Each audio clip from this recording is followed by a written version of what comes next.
The preservation of and increased access to the 92nd Street Y Humanities Audio Archives is generously funded by the National Endowment for the Humanities. Good evening.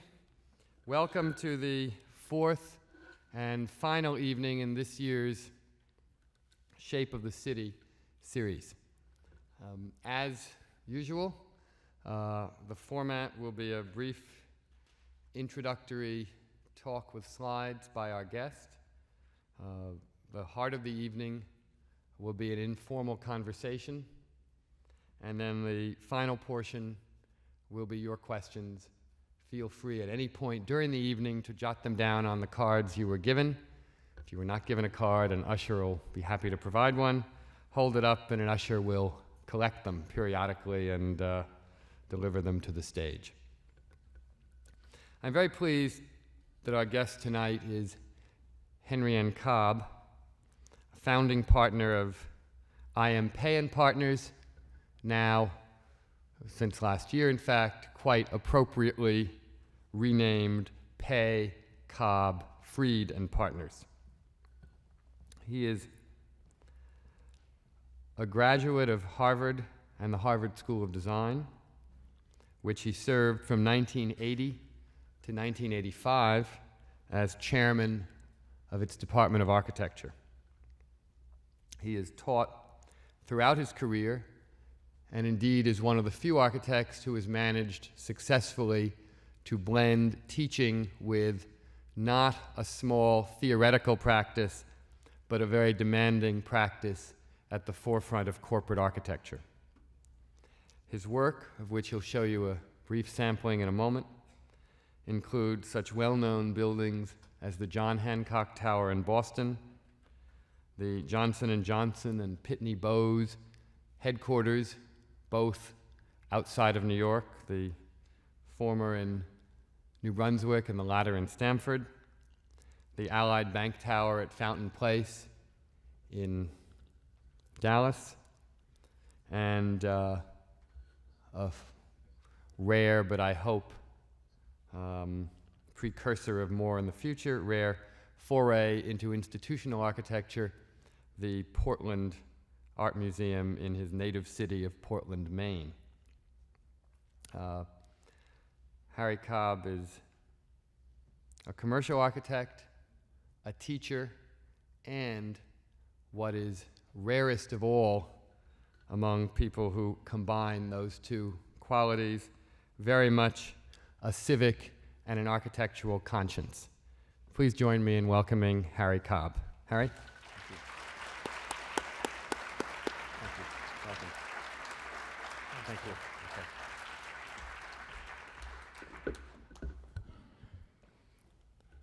Thank you, Paul. Good evening, ladies and gentlemen. I'm delighted to be a part of a series that I think is about to enter its 10th year. And I would like to express my appreciation both to the YMHA and to Paul Goldberger personally for making the kind of effort that they have made over the past decade to bring a conversation about architecture to this city. And I think I particularly look forward to that aspect of this evening, a conversation. But it's also important, of course, to stimulate the conversation by having something to think about and knowing something perhaps about my work, as you have known about the work of those who have participated before me. In a series of this kind, one is tempted to think about what is it that makes one speaker different from another. In my case, I think there are two rather uninteresting facts, but nonetheless fundamental to what you're going to see this evening, and perhaps what we're going to talk about. One is that I am, by quite a long shot, the eldest of those who have participated this year.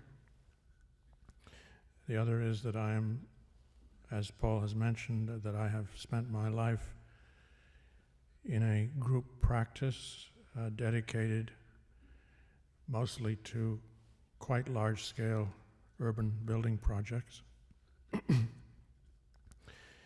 And as I say, those are not particularly interesting facts in themselves, but they are fundamental to an understanding of, if you will, the trajectory of my career and my work. And although I will use the first person in talking tonight, I've already mentioned that I've spent my life in a group practice, and every time I say my, I should say our, and when I say I, it should be we, because it is characteristic of our practice that more than one mind is at work not just in helping, but in a fundamental way in everything that comes from our firm. Now, I thought it might be interesting, I hope, for you to get a sense of, as I said, the trajectory of my career, and I propose to do a very brief kind of autobiographical excursion through the by now 4 decades of my life in architecture. To give you an idea, I hope, of where it came from and where it has gone. If we could begin with the slides now. I start with the 1940s. When in the late 40s, I graduated from the Harvard Graduate School of Design, a school, as many of you probably know, wherein history almost didn't exist, and where we as students were offered a vision of an architecture liberated from the tyranny of dead styles, an entirely new architecture in which art, technology, and social purpose would be powerfully joined for the benefit of humanity. I say that at the outset because those words, while they may ring hollow in the light of what happened over the last 4 decades, nonetheless represent a vision that was very real at that time. And this is my own thesis project when I finished my schooling. And it exhibits 2 characteristics that are perhaps interesting. One is that it is quite a large-scale project encompassing a number of buildings, and the other is that it's urban. It's actually on the waterfront of my hometown, Boston. And it is, in a certain sense, visionary, as all thesis projects are or ought to be. But it perhaps indicates that from the outset of my career, I was interested in cities, and I entered into the practice of architecture in the somewhat naive belief, engendered by my teachers and by the spirit of the times, that my generation of architects could, should, and would remake the world. Now I move on, and I'll go quickly through decades to show you perhaps one emblematic project from each decade of my practice. In the 1950s, I left Boston almost immediately after graduating from school because Boston didn't seem to be a place which would offer the kind of opportunity that I yearned for. And I came to New York to join IMP in the architectural division of Webb and Knapp, a real estate company headed by a quite remarkable figure whom some of you may remember, called William Zeckendorf. He was our mentor as well as our first client and offered some quite extraordinary opportunities. This tower, the Royal Bank of Canada building in Montreal, is literally my first building in a kind of upside-down profile of the normal architectural career. And it is emblematic of the kind of opportunity that was offered to us through that involvement with William Zeckendorf. It's a huge building as a centerpiece of a 7-acre development in the heart of Montreal.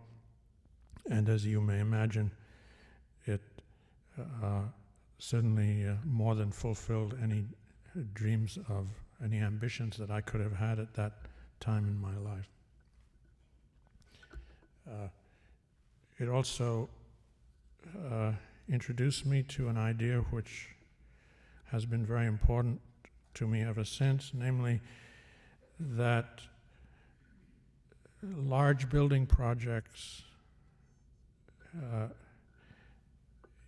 have in them a kind of economic leverage owing to the scale of buildings involved, which carries with it the potential not just to make buildings but to make places, and not just to make images on the skyline but to make environments at street level that could enrich the life of the city. That, if I had to sum up the lessons that I learned in those 10 years with William Zeckendorf, that would be the most important one.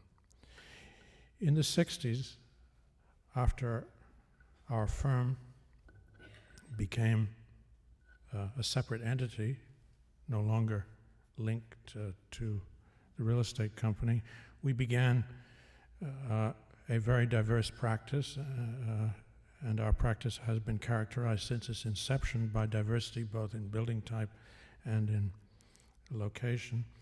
And this is sort of, I would characterize my emblematic project of the 60s. It's a campus in upstate New York, the college at Fredonia, which was part of, again, an episode that many of you may recall, the vast expansion of the State University system in New York that took place during Nelson Rockefeller's governorship. This was actually one of the smallest of those State University campuses, but it involved us in the total reshaping and of a 350-acre campus, adding to it a completely new academic center with half a dozen major buildings. And it exhibits one characteristic that was also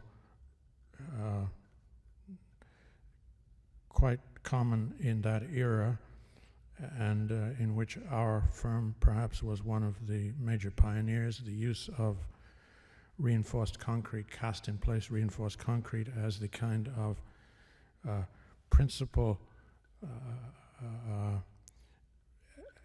component for making architecture without other finishes as a monolithic material. That has long since gone by the board, that whole episode in architecture, because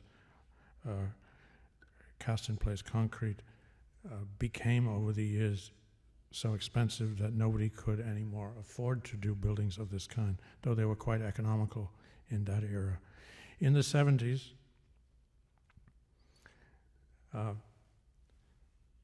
came a project of special importance to me and to my firm, and a return to my hometown, Boston, the John Hancock Tower, a fairly well-known building, perhaps my best-known building. And it's also fairly well known that this was a very difficult project in several ways. First of all, as the slide on the left shows, it was extremely unpopular in its inception. And as a native of Boston, that of course was a matter of some concern to me. And secondly, the building experienced certain problems, very well publicized problems, which are suggested by the very popular T-shirt that appeared in Harvard Square sometime in 1973. Nonetheless, despite those difficulties, which I simply hint at with those slides, the tower survived, was built and survived, and I'm pleased to say is a building that today I believe has been accepted in Boston as a building that adds to rather than subtracts from the distinctiveness of that city. And for me, that is again a kind of linchpin in my practice, in our firm's practice, a belief that in every building one should strive to contribute to this distinctiveness of the place. A particularly important goal during an era when we have witnessed precisely the era covered by my own practice, starting in 1950 through 1990, we have witnessed one long continuous building boom. At the center of which has been a vast expansion of a single building type at the heart of the city, the tall office building. I could devote the whole evening to a discussion of tall office buildings and the problems they have brought to the city, but perhaps we'll save that for the question period. After the difficult experience of the Hancock Tower, it was a particular pleasure for me to be asked to design a small museum in a city which Paul referred to it as my hometown. It isn't my hometown, but it was the hometown of many of my forebears, Portland, Maine. And this project, this is actually my smallest building, but that's not what's important about it. What's important is that it presented me with another kind of opportunity and challenge to discover how one could, in a contemporary building, extend the rich traditions of a particular place. In this case, the tradition of a city which had been built over 2 centuries in brick and granite, a tradition that I wish to reinterpret in contemporary terms.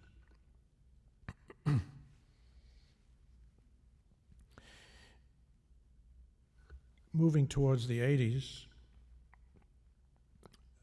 another kind of project, rare but highly valued,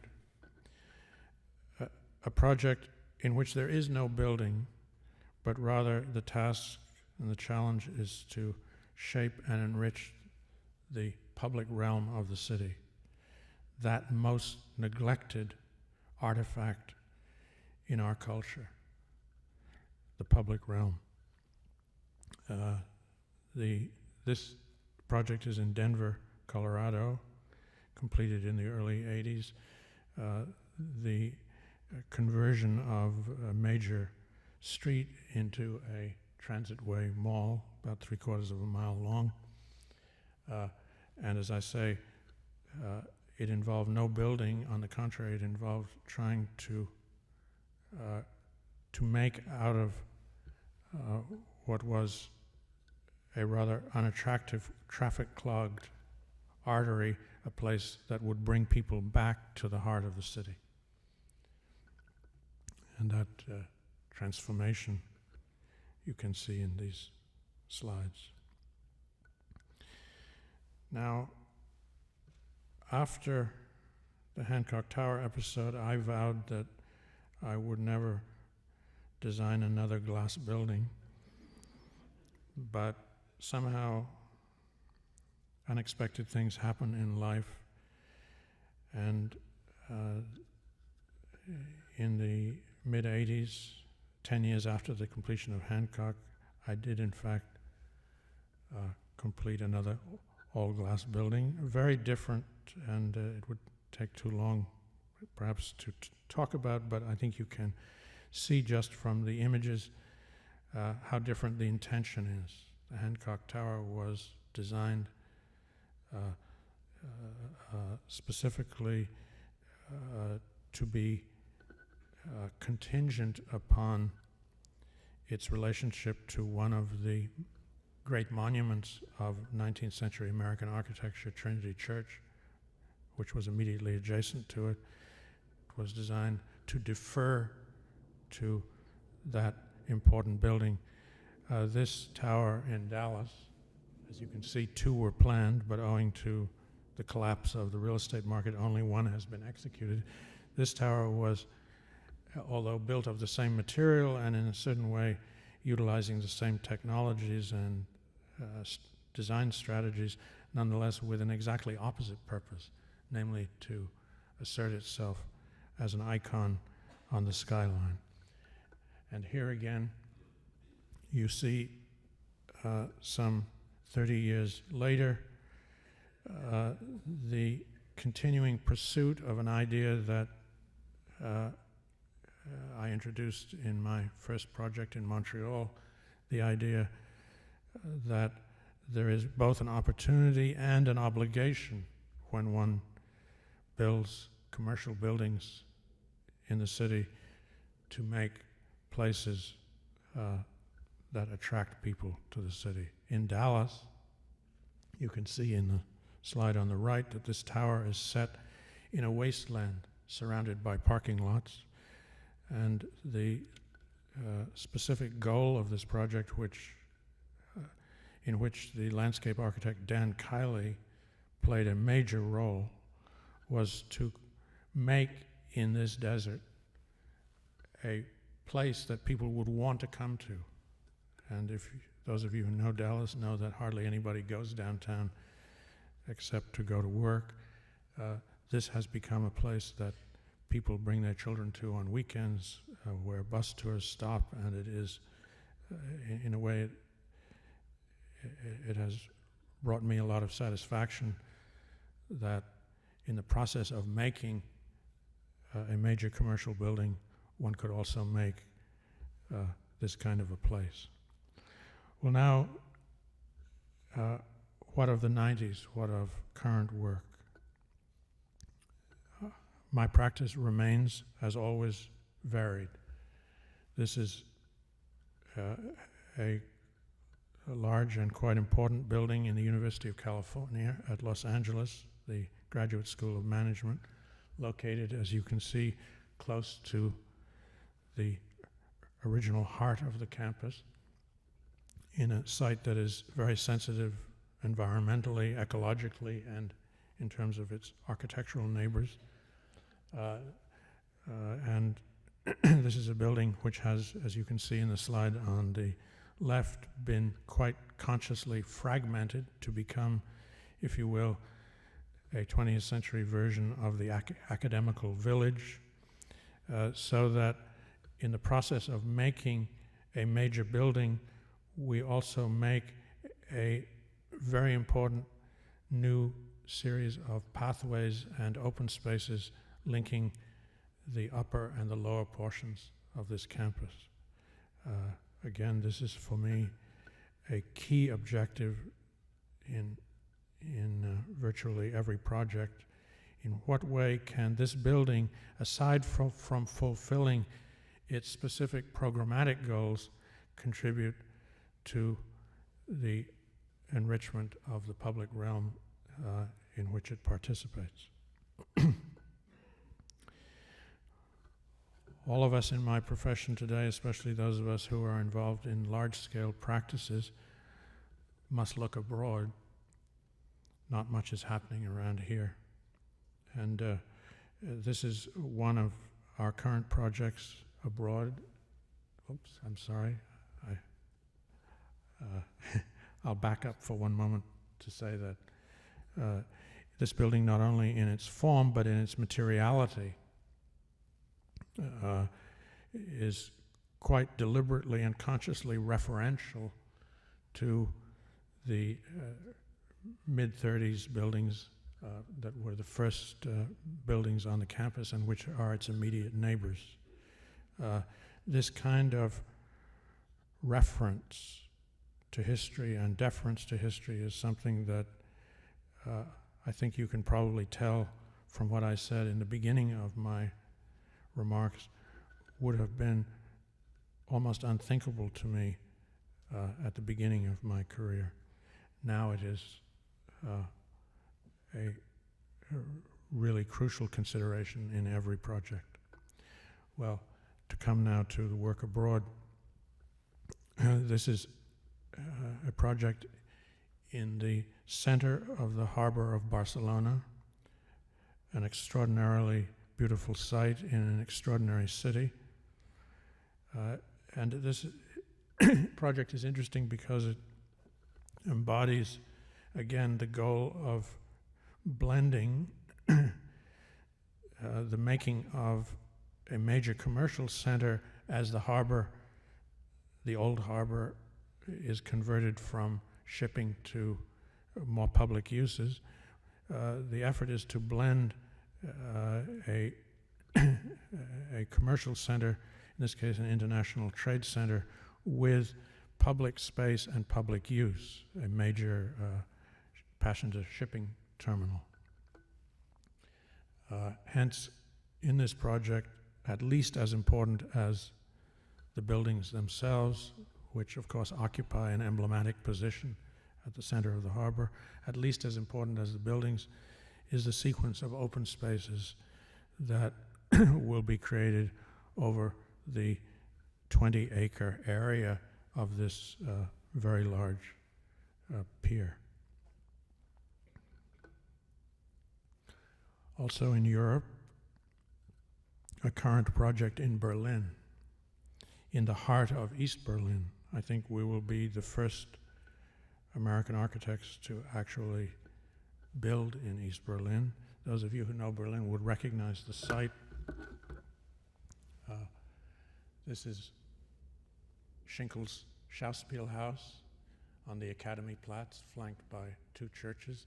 This is the Friedrichstrasse, which before World War II was the heart of the life of Berlin, and which was totally destroyed during World War II.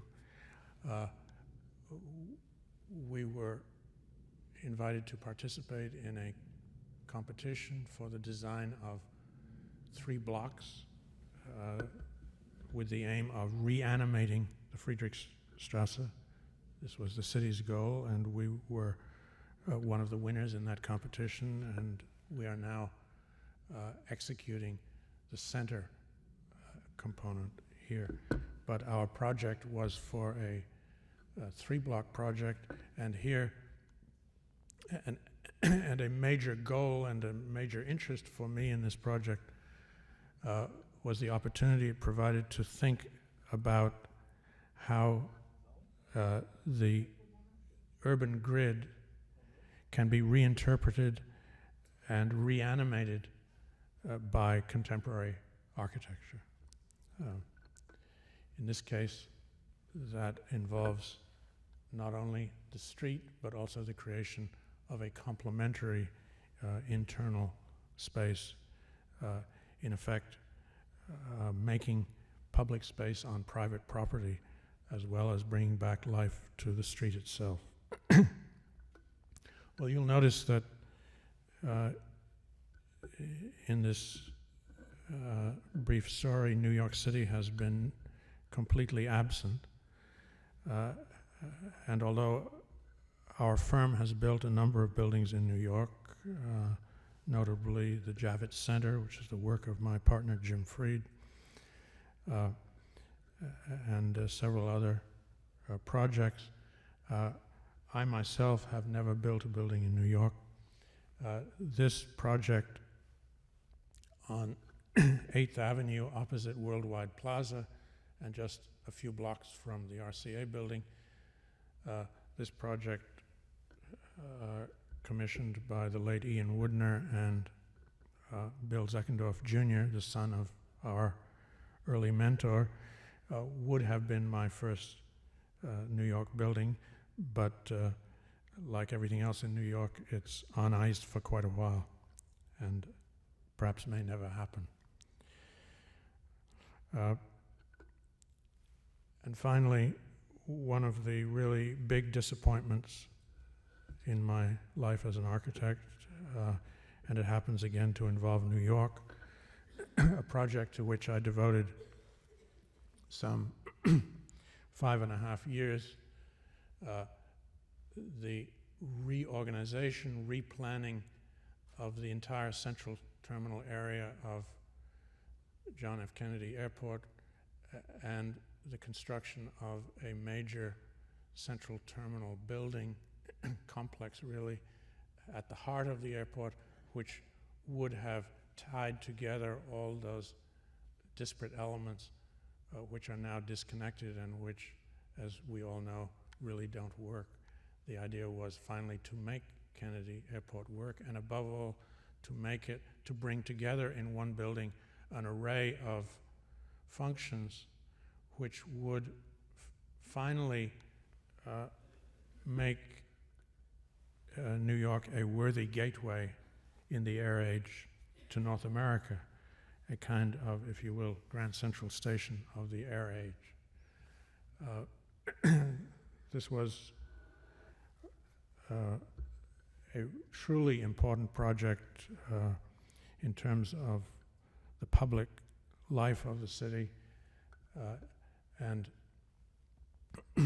as you can see in these plans and sections, would have brought an array of public spaces and amenities to at the heart of the airport that would, I think, have made it into certainly the premier airport of North America, and as I say, a worthy gateway to North America. Unfortunately, after 5.5 years of work and after the completion of not just schematic design, but the detailed and complete design of this building for a whole lot of complicated reasons related to the politics of the airline industry, the project was abandoned. And all that will be built from that 5.5 years of effort is a rather sad parking garage, which those of you who visit the airport might notice, which was intended to be a fragment of the central terminal complex, and the new air traffic control tower, which in fact is now almost completed. Why is that sad? Not because it occupied so much of my life,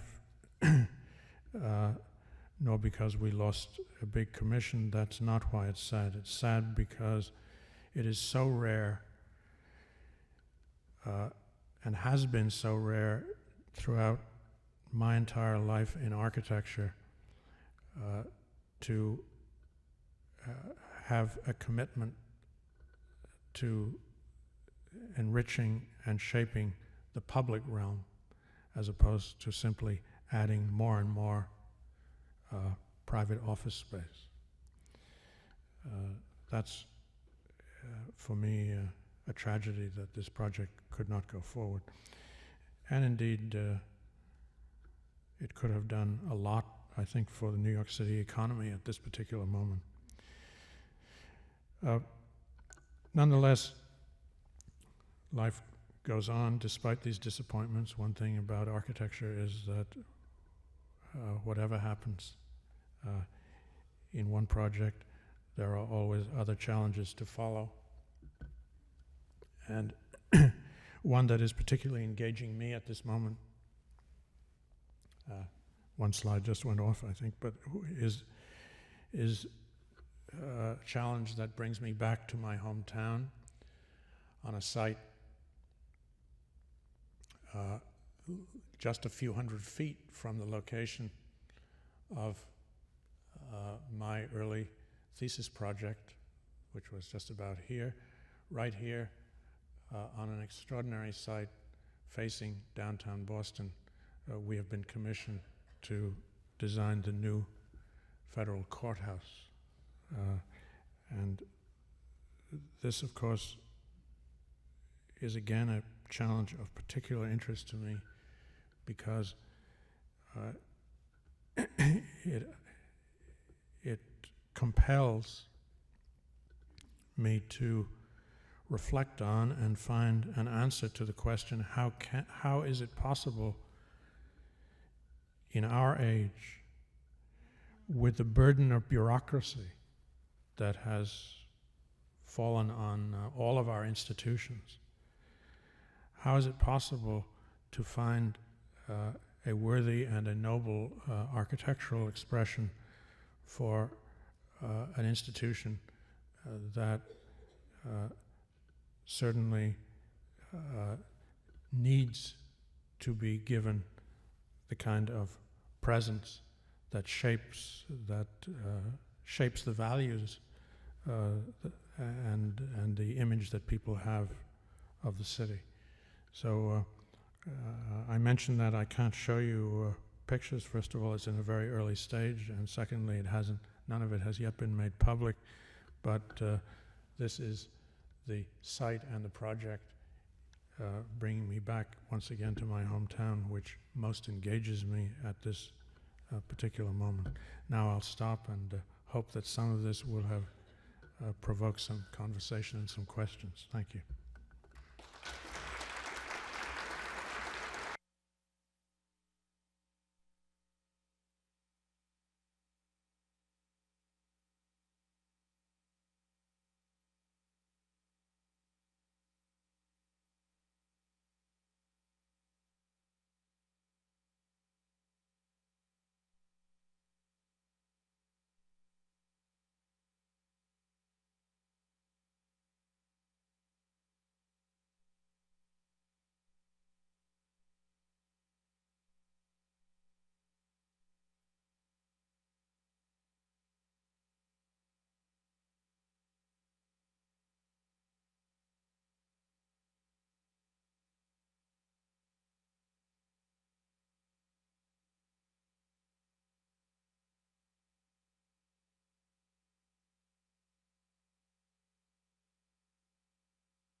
Feels something like some sort of trick about a rabbit or something, but it is really us. Harry, let me start by sort of start toward the end and maybe work backwards. You spoke with such passion about the loss of the Kennedy Airport job, and I agree. It symbolizes far more than the loss of one particular job for one particular firm. It was a failure to make a gesture toward the public realm on the part of all of New York, and indeed to make a statement about what an airport could be. And given that Kennedy these days feels essentially, when you come in, you feel essentially as if you have gone across the Atlantic Ocean on the IRT.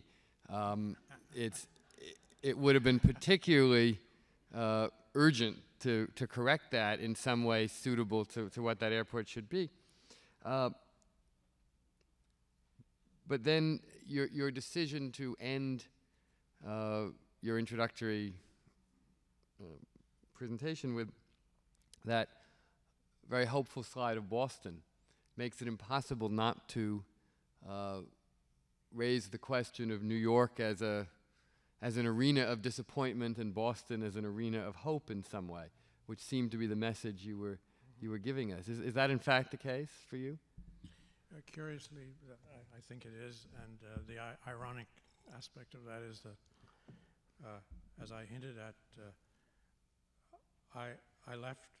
I grew up in Boston. I was born there, and I grew up. Sorry about the Portland reference. I And apologize. I left there just as fast as I could because I didn't think that anything interesting to me would ever happen in Boston. Right. The fact is that Boston Boston has experienced a building boom proportionate to its size, probably greater than New York. Sure. But out of it, and that building boom again has been characterized to an overwhelming degree by office towers. In fact, a city which was, when I grew up in it, dominated completely by the Golden Dome of the State House at the top of Beacon Hill, has now become a city which seems to be completely dominated by commerce. Sure. And yet, I think you are right if that's what you're suggesting, that in fact, during these extraordinary 30 or 40 years of boom, Boston has done much more for its public realm than New York has for it. Quite interesting examples of that are the whole extension and renovation of the subway system of Boston, and a number of very interesting mixed-use developments that have been that have taken place in conjunction with that. And most notably right now, some of you may know that the Central Artery, which was built when I was a student, and which cut a swath right through the center of downtown Boston, is about to be put entirely underground, and that entire swath will now become a landscaped open space for the city. Well, nothing even remotely like that kind of, shall I say, transformation, and I believe beneficial transformation of the city is taking place in New York. We seem politically paralyzed when we attempt one. I mean, Westway, for better or for worse, was surely an attempt to do something like that, and it suffered through a decade or more of debate and then finally collapsed.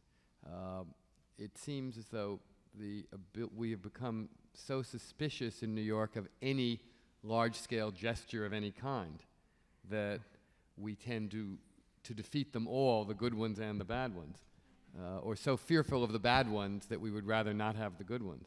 Yeah, I think that's true, that in general there is so much defensiveness, so much suspicion about motives, and frankly so little consensus. Yeah. And New York is one of the things that, of course, makes New York so great and makes it, for me anyway, a city which, if I perhaps can't say that I love it, I've been absolutely addicted to it for 40 years. Right. And couldn't conceive of myself moving back to Boston. Okay.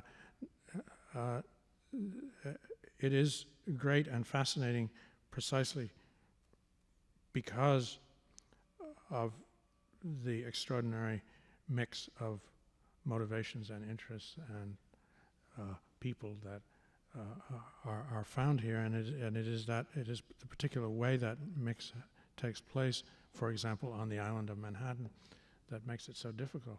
I mean, in Boston, for example, the Central Artery runs through the heart of the downtown. To be sure, it touches the North End, an important residential neighborhood, but it doesn't have anything like the political complexity associated with it that Westway, passing through Clinton, Chelsea, and Upper West Side neighborhoods, that whole that kind of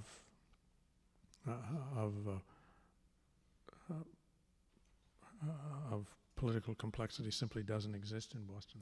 Although I don't think it's fair to portray Boston as a sort of tiny little village of happy, complacent urbanites, sort of living their happy life in the ideal city. Boston has been in many ways more trouble than New York. Yes, right. It has. It certainly has had its share of political strife. And indeed, one of the emblematic events of our time, the busing, right, school busing episode, really took place most intensively in Boston. Right. So exactly. it's not, but nonetheless, for whatever combination of reasons, one senses that out of this more positive attention to the public realm has been paid in Boston than in New York. I mean, I wonder if some of it isn't a matter of simple scale, that Boston is ultimately, for all the different constituencies, there is still a sense that Boston is a single community, and one rarely almost never feels that in New York. Let me stay in Boston, but switch gears more directly back to your own work, and ask about Hancock. Do you have a sense, sort of, that you have had the last laugh on that? I mean, it was obviously an agonizing experience to watch the building first go through enormous pre-construction rejection, and then when built, tremendous structural problems that caused a celebrated sequence of events to occur. It all got put back together, and now, many years later, I think you were not bragging when you said the building has been accepted. It seems, in fact, to have become more than accepted, but something of an icon on the Boston skyline. Can we talk a little bit more about the whole experience? Well,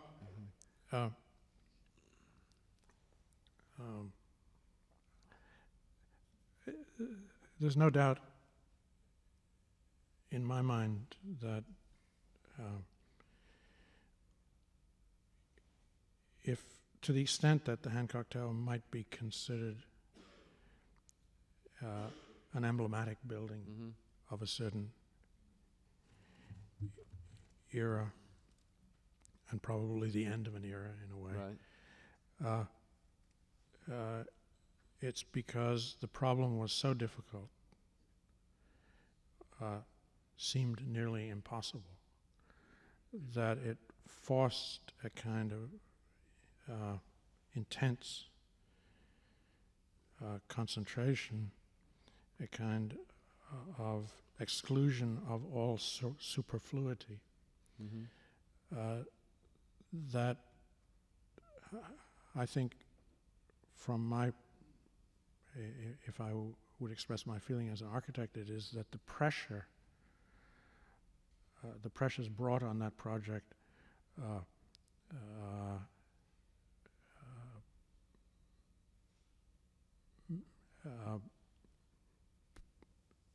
in effect squeezed out of it everything that might have made it trivial.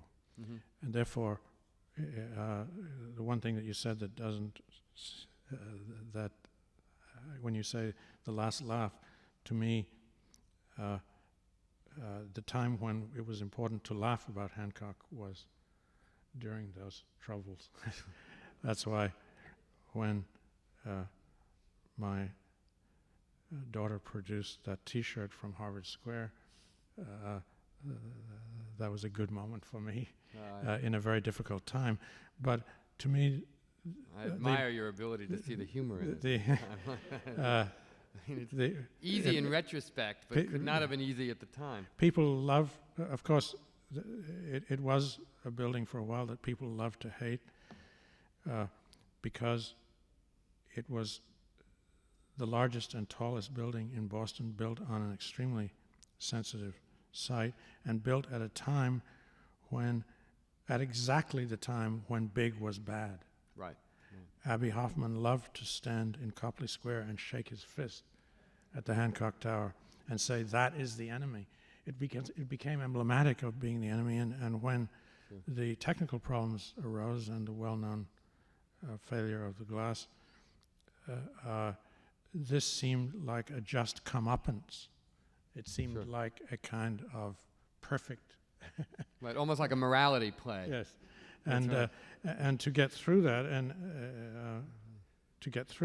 to arrive at the point where that building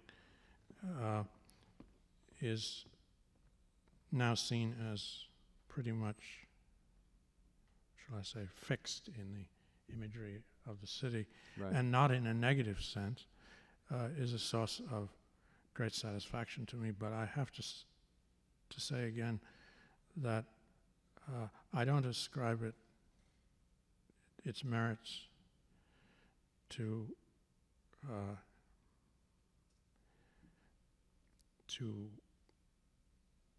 my skills as a designer, really. I ascribe its merits to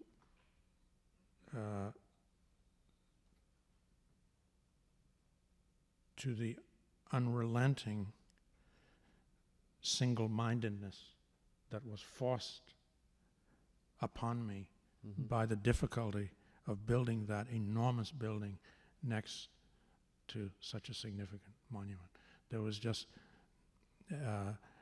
everything, every move, when you do things that are very simple, as that thing had to be, every move counts. No move, and false moves become much more serious than in less minimalist enterprises. So, in a sense, it's kind of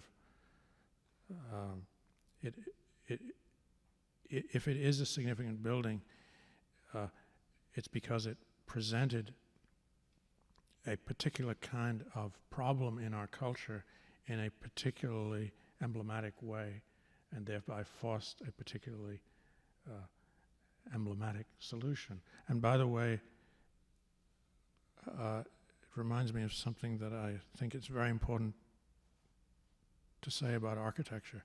I don't think that architects can or should solve the problems of society.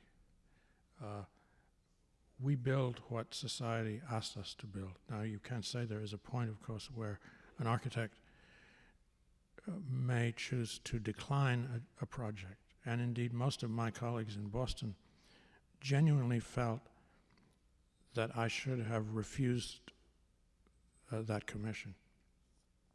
However, I think that what is really, again, if the building has importance, it's not because it solves a problem so much as because it makes a particular kind of problem in the culture manifest, and in a way that expands one's awareness of it. And to me, that is a legitimate role for architecture. There's a kind of great reductionist power to that building that all great minimalism has. In the context of what's happened not only in architecture in general, but also to your own work in the last decade, however, it's a building that many would not find particularly responsive to its immediate context, even though I know you believe, in fact, it's very deeply responsive. I wonder if we might talk for a moment about the question of contextualism, literal contextualism, which you have indulged in UCLA, in a project that you did not show tonight, which was a proposal for an addition to the National Gallery at Trafalgar Square in London. And what I guess we might call, for want of a better term, conceptual contextualism, which the Hancock possesses. Can we talk about these two very different kinds of response to context? Yes. Well, that's a big, big subject, but I would to me, the issue of contextualism is really, I prefer to think of it and the choice of the manner of contextualism that or that one might choose is to me a matter of choosing an appropriate posture. For me, it was perfectly clear that the Hancock Tower, to be tolerable in that place, needed to be mute. I would say mute. That is to say, a building that says almost nothing. Quite the opposite is true in the case of the building that I'm now working on, the new federal courthouse. There is a building which must speak. Now, and I think it is fair to say that speaking always is a more difficult task than remaining silent. So, although I think that the silence, the muteness of the Hancock Tower was necessary and appropriate, it was necessary because, if you will, the character of that building, what went on in it, the thousands of people working in those offices, it was something that could not and should not have been celebrated in Copley Square. It needed to be contained and rendered, if you will, mute. Whereas in the case of the courthouse, what happens in that building needs to be celebrated and spoken about. Now, you asked, however, a question in which I think you were trying to get more into the issue of a more specific stylistic contextualism, as opposed to the notion of a contextualism in which one building acts as a foil to another. Right. Clearly, the Hancock Tower is a foil to Trinity Church, and clearly the building at UCLA that I showed is not so much a foil as an extension of a tradition already established. So the question is really why or how is it one thing in one context and another in another situation? Yeah, well, again, it has to do with the question of posture. The building at UCLA is a building which is in its essence public. I mean, to be sure, it's not completely public, but it's a building in which full of classrooms, libraries, students, faculty. It is a full participant in the public life of that campus. And as I looked at that campus, and incidentally, this building, although it doesn't really look it, is the largest academic building built on the UCLA campus, other than the medical hospitals. So it's really a very large building, but deliberately fragmented because, in my judgment, in recent years, the vast expansion of that campus, as has been true on most American university campuses, has taken the form of what I would call blockbuster buildings, of a kind that quite specifically do not extend or reinterpret the traditions of the place, but rather violate it. And I think that you can tell from the way I express myself on this issue that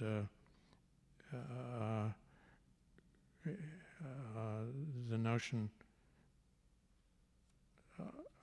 of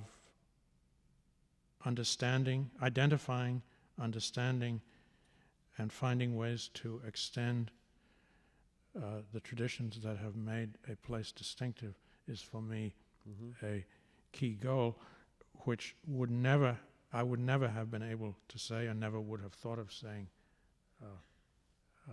40 years ago, when I entered practice, believing that one could and should remake the world pretty much on a tabula rasa basis. Mm-hmm, mm-hmm. Sure. No, I think you and many people have undergone that evolution. Not at all to dwell on Hancock, but let me turn to one of the questions which speaks to the point we've just been discussing, as well as ask you on a point that you mentioned. You spoke of the need to be mute there because of the particular program of thousands of office workers. Yet, when you presented the tower in Montreal, which had a similar program, you in fact presented it in terms of the very opposite of muteness, in terms of speaking and integrating into the city. And a questioner has phrases, I think, the same issue in a somewhat different way, which is as follows.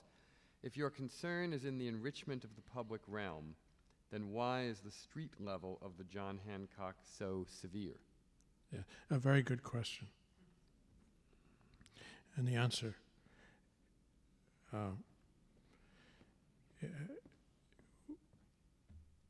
is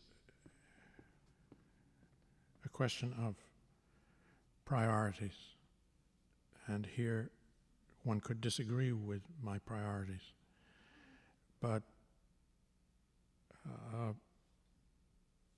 it seemed to me that it was crucial for that building not to assert the normal presence that buildings assert at street level. That's why, for example, the glass curtain wall runs right into the ground.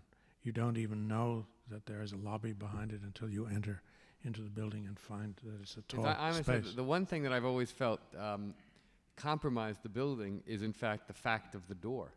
I mean, Yes. if the building were going to be really true to itself, you would have entered Yes. a block away and gone in an underground tunnel and then popped up into the lobby, and there would have been no door at all.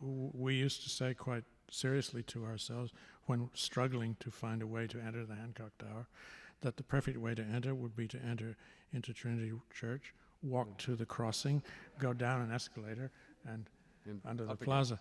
Right. The truth is that this is definitely a flaw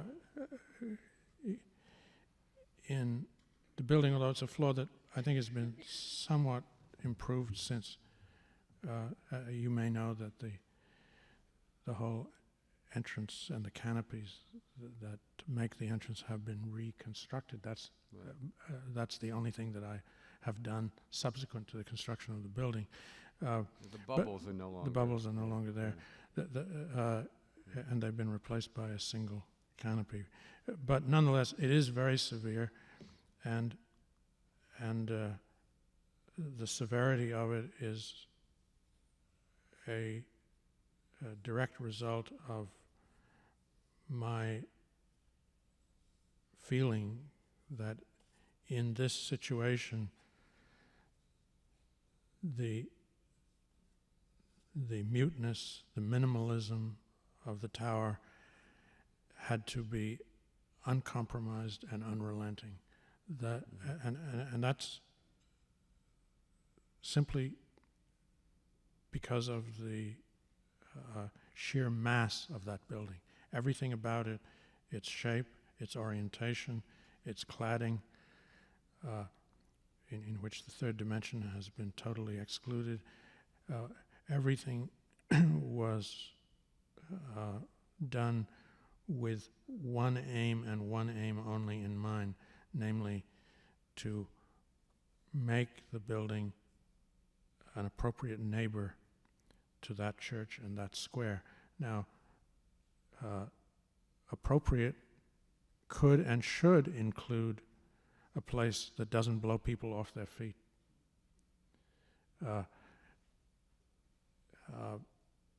I will acknowledge that. I mean, it's but in this case, not everything was possible, and rightly or wrongly, that making the place pleasing, soft, attractive, filling it full of life, came in second. But I have to say this because it's really very important. It reminds me of another great disappointment in my life, that a corollary and absolutely crucial element of the Hancock project was to have been the conversion of their original building across the street from Hancock Tower into a mixed-use public project containing the Massachusetts Horticultural Society, the Children's Museum, and the Center for Adult Education, a very interesting mix of activities that would have been made within the shell of that existing building. There was a public commitment on the part of our client to make that happen. And if there is one great tragedy that came out of the so-called glass problem, it is that that commitment slipped away. It just, by the time they got through getting the building fixed, it had been allowed to lapse as such things often are, unfortunately. So that component which would have filled that place with life and made it more than just millions of feet of office space, that never happened. I've also always thought that the rather wretched redesign of Copley Square that has since been yet redesigned did far more damage to the McKim and Richardson buildings than anything that the tower could possibly have. Copley Square has defeated all efforts. Yeah, right. And yet it is one of the great places in any American city. Can you go into more detail about your relationship with Zeckendorf and Pei? How did it start? What was its genesis? And then a related question, do you think that the profession or buildings themselves would benefit if any current real estate developers had in-house design teams similar to the one Zeckendorf did in your early career? Well, first of all, the episode with Zeckendorf began as follows. William Zeckendorf, in the late 40s, when he was moving from being a kind of trader in real estate to becoming a developer, and that is a person who makes things rather than simply trades things, wanted to have his own architect. And he went about it in a very in an interesting way. He consulted people at the Museum of Modern Art, and he asked around who are the interesting young people in this field that I could talk to or bring. Just like every real estate developer does, right? And somebody, I think at the Museum of Modern Art, suggested that he talk to I.M. Pei, who was then teaching, in fact, at Harvard.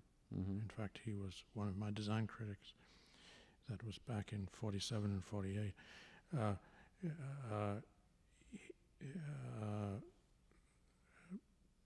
Zeckendorf and Pei got together and hit it off immediately, and Pei moved to New York. And very shortly, interesting things began to happen, and he needed to make a model of, you may remember this project, Paul, of something called a helix, which was an as yet unbuilt project, but it was Pei's first project for Zeckendorf. The round office was not the first one? It was a spiral apartment tower. Right. And IM needed help with this, needed a model and renderings and so forth, and had no staff, so I was still in Cambridge, and he called me and asked me if I could assemble a few people to help with this, and I did that, and then a few months later I came to New York and joined Pei in the beginnings of that enterprise, which grew over 10 years to quite a substantial practice inside of Web and Knapp. Now, that was, at that time, not at all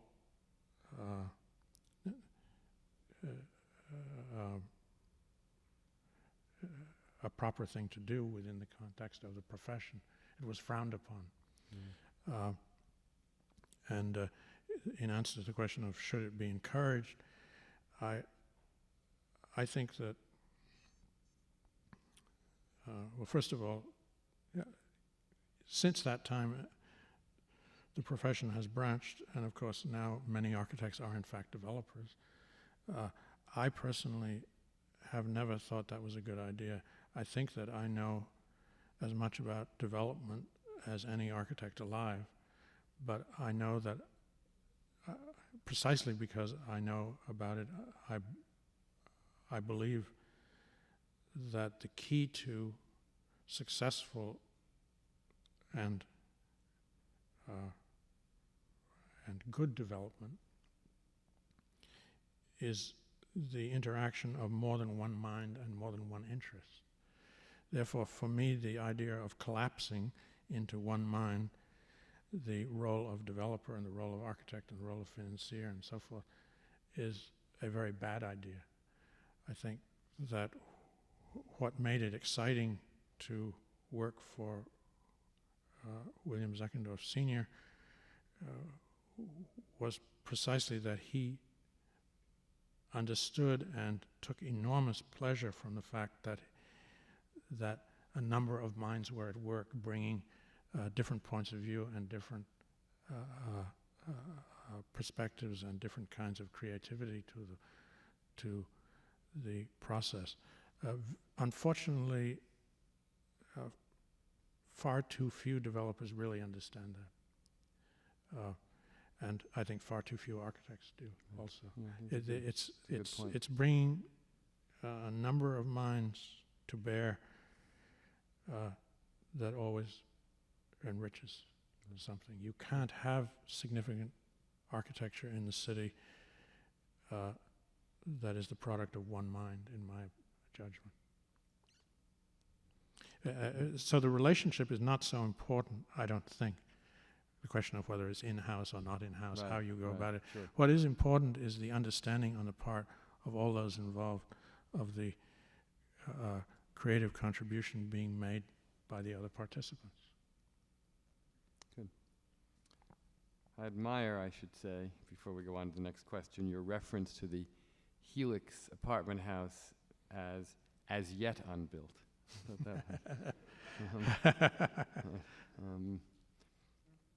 It would have been so much easier to say never built. But, you speak about the importance of the architect's shaping of the public realm, yet most of your projects are for private corporate clients. Have you designed any projects which especially benefit disadvantaged people within the public realm? What do you think the role of the architect is today in shaping the urban environment in order to solve social problems and improve the quality of life for low-income people?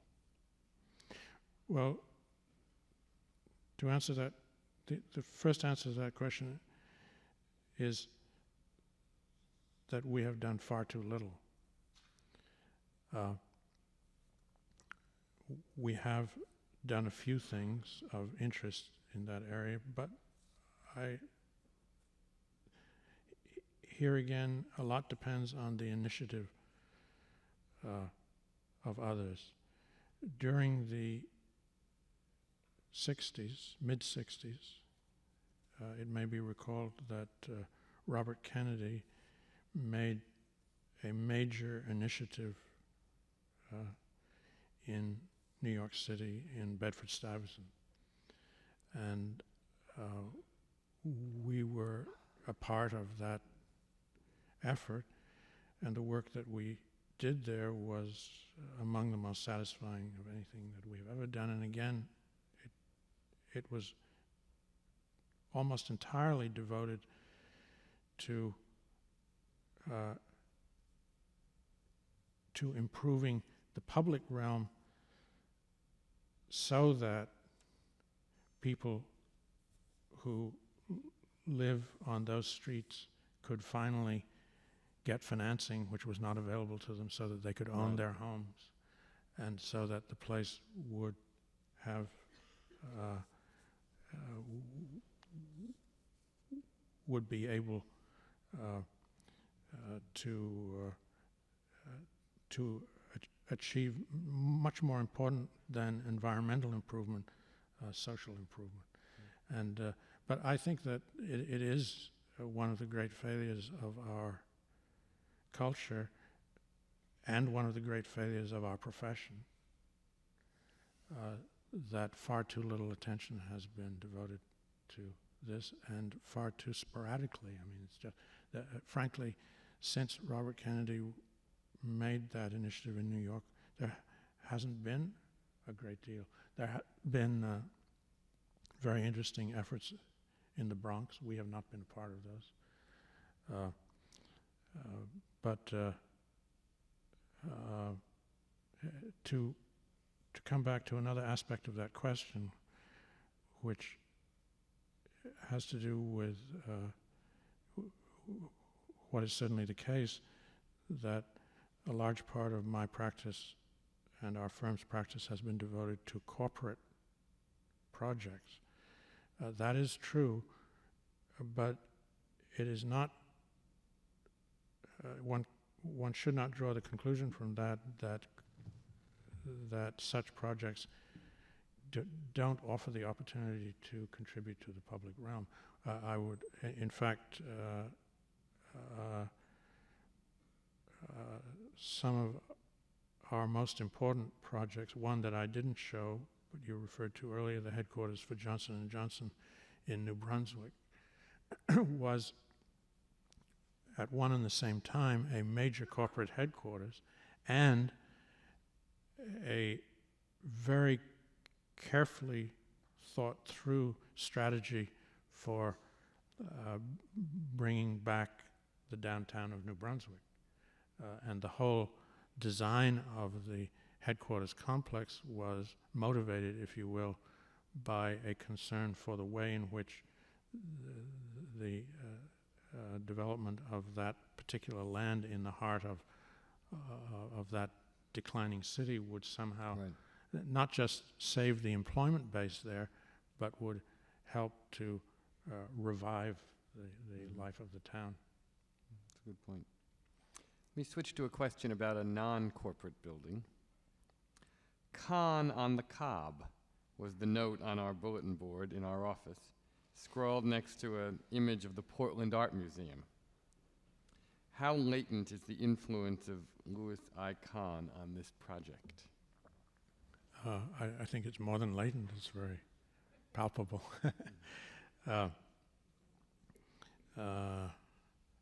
Very palpable. On the other hand,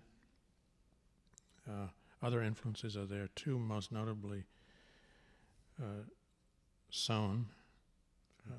The galleries in Portland are very Sonian. Probably the most direct descendant of Sohn's Dulwich Art Gallery in North America. Right. And the building, while very much influenced by Kahn in certain attitudes towards materiality and also spatial discipline, I think in its as one experiences it as a building is really quite different from it's much quirkier than a Kahn building would be, which I'm not boasting, because I'm not making a reference of that kind, but it's quirky in a way that I don't think Kahn would have entirely approved of. Actually, it's the facade and the sort of overscaled quality of the facade with a somewhat smaller mass behind, in some ways recalls Venturi as much as Kahn, even though one doesn't think of your work and his as having a great deal in common. It certainly is, in the sense that it addresses the major public space in a kind of frontal way, which is quite deliberately disengaged from the body of the building. Right. That's a kind of Venturian Precisely. device. Yeah. On the other hand, it's certainly not at all Venturian in its language. Right. Right. Exactly. And nor would, I think, Bob probably approve of the strategies of the Portland Museum either, because there, for example, that project is very interesting contextually because, in my judgment, it required one kind of posture toward the main public square, asserting the new importance of this greatly expanded institution in the city, whereas in the other direction, where it faces and joins the much older and smaller buildings, including a beautiful federal period house, the new building needs to defer completely, and not so that it needs to be an architecture parlante on one side and a mute architecture on the other, and that's what produced that. Sure. Now, I don't think that. I think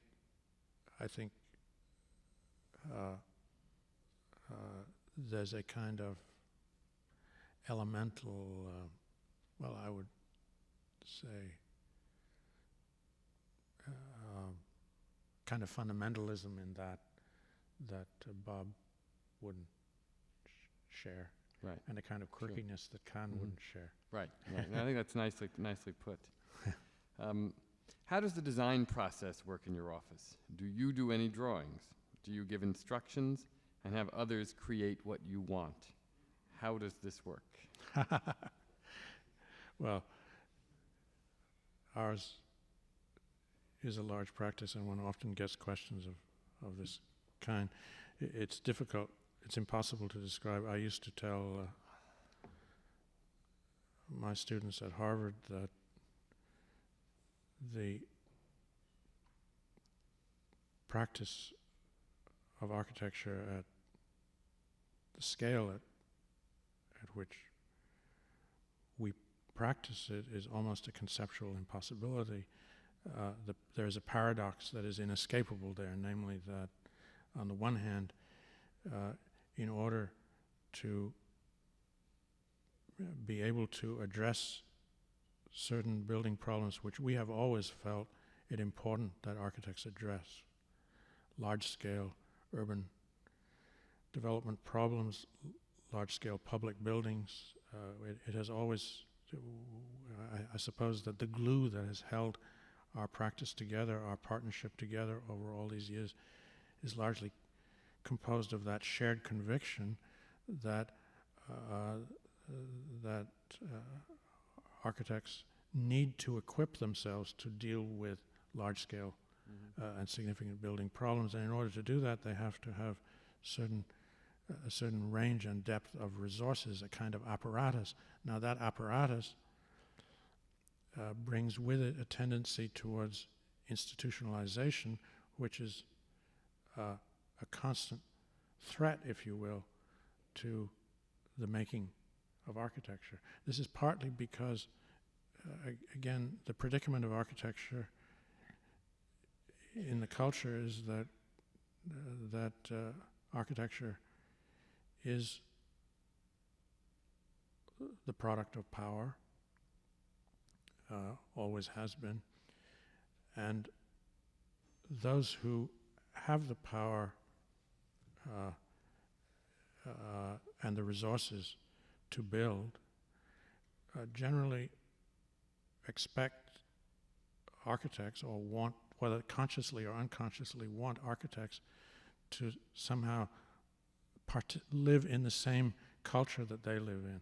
And in the 40 years of my practice, we have lived in a culture of corporate growth, and I think one doesn't need to say more than it certainly has been a corporate culture. And that corporate culture, whether it's manifested in institutions of government, institutions of education, commercial institutions, that corporate culture wants to impose on the practice of architecture its standards, which are its standards for sort of the conduct of life, if you will. And those standards are, again, quite threatening to the creative processes that are involved in making significant architecture. So we have been, in our practice, and I think it's true of others who conduct practices at this scale, balancing sort of on an unresolvable paradox. I believe that there is no theory by which one can resolve. There is no book that the AIA can publish telling us how to resolve that paradox. Right. You can only do it by doing it. Right. And only the result tells you whether you've succeeded or not. In our practice, our strategy has been to have to retain the idea of partnership and the intimacy and closeness and mutual respect and confidence that is implied in a rather tightly knit partnership. We have resisted all sort of efforts to make us corporate, to conform to the corporate world in that sense.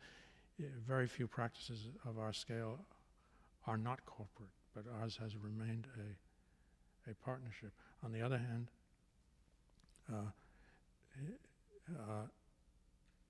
it is also a group practice in which very significant responsibility is assumed by a range of colleagues, and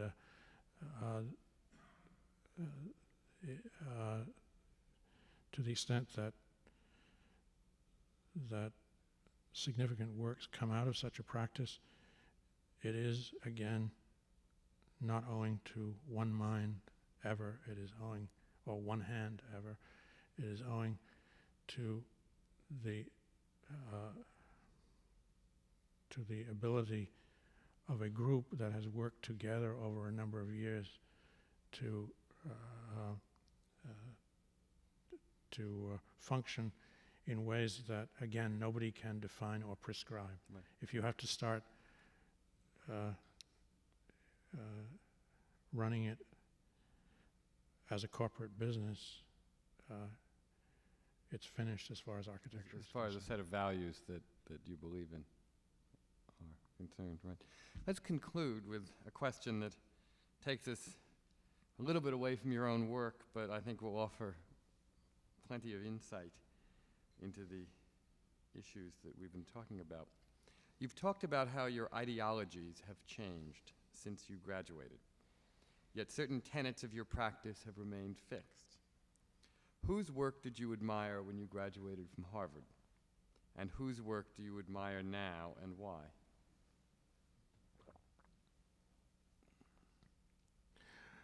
Well, when I graduated from Harvard, all the people whose work I admired were much, much older than I was. And now, almost all the people whose work I admire are much, much younger than I am.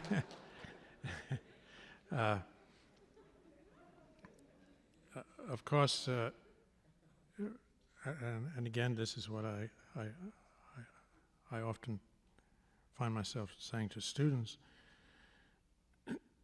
today, is it's very hard for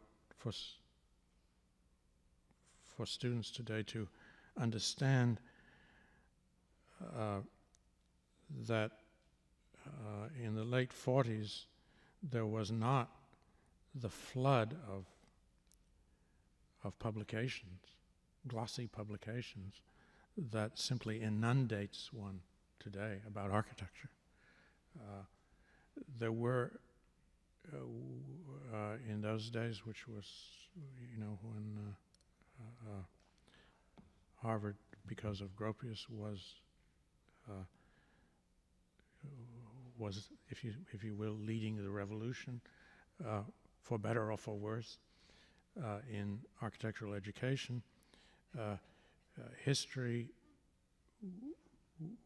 it was not only ahistorical, the program at Harvard, it was anti-historical, in the sense that, as some of you may know, Walter Gropius sincerely believed that young people studying to become architects should not study history until after they had discovered their own sort of creative juices. And we were actively discouraged from studying history, and we had and we had very little contemporary work available to us. Therefore, everything was embodied in a few books, which which came out when I was in my teens, which are absolutely emblematic of, again, the ethos of that time. Right. In the Nature of Materials, the Survey of Wright's work by Henry Russell Hitchcock, Space, Time, and Architecture, the most praised and damned work of history ever written, I suppose. By then only 3 volumes of what would then finally become 8 volumes of the Œuvre complète of Le Corbusier, and the Architectural Forum issue of 1938 on Frank Lloyd Wright. There was as yet no book on Mies, but there was material available. But there was little. Right. And those were the emblematic library. Masters. That was what you needed. That was it. And there was a book called The New Architecture, which contained a few, which we pored over, and not just for the buildings, but for the manner of drawing, the way that people made sections in ink and things like that. Now, all of that, it was in a curious way, it was a world in which everything was thought to be possible, especially everything was thought to be possible, and yet our focus was very narrow. And that, of course, was a great failing. Now, well, I think without going,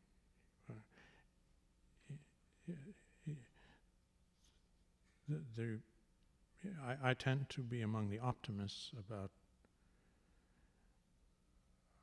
our field, despite all the trivialities, all the trendiness, all the fashions. Somehow, I think that the diversity of architecture is one of the splendors of our culture, and of course, the most significant transformation, in my mind, the most important one that has occurred not only in my psyche, but I think in most of my colleagues, is the gradual fading away of dogma with all its prescriptions and proscriptions, and the replacement of dogma with a kind of tolerance which I don't think is value-free, or nor do I think it should be value-free, but nonetheless it is tolerant. And I think that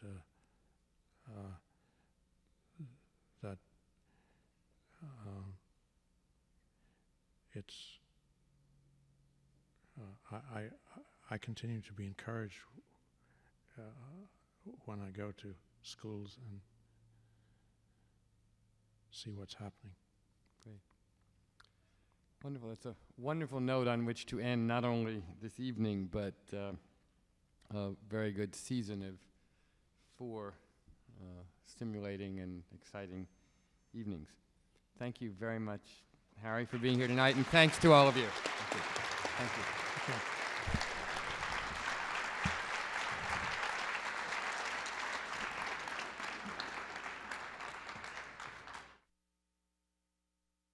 Thanks for listening.